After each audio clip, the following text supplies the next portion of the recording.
मिरज शहर मुख्य जलवाहिनीला मोठी गळती. उद्या सकाळी 10 नंतर पाणीपुरवठा तात्पुरता बंद राहणार.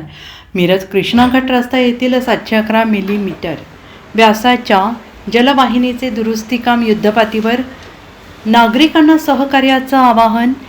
सांगली मिरज कुपवाड शहर महानगरपालिकेच्या मिरज पाणीपुरवठा विभागाअंतर्गत जॅकवेलकडून येणाऱ्या मुख्य जलवाहिनीला कृष्णाघाट रस्ता लोखंडी पुलाजवळ मोठी गळती लिकेज लागली आहे.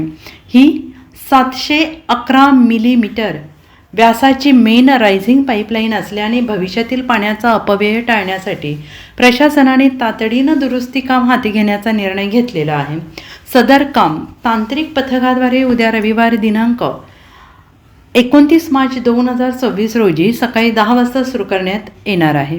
कामाचे स्वरूप मोठे असल्याने दुरुस्ती पूर्ण होईपर्यंत मिरज शहराचा पाणीपुरवठा बंद ठेवावा लागणार आहे.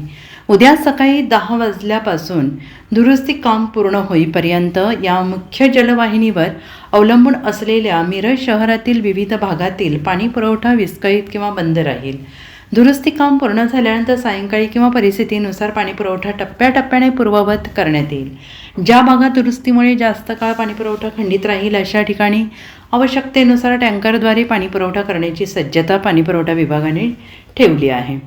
Bureau report SBN Marathi Miraj.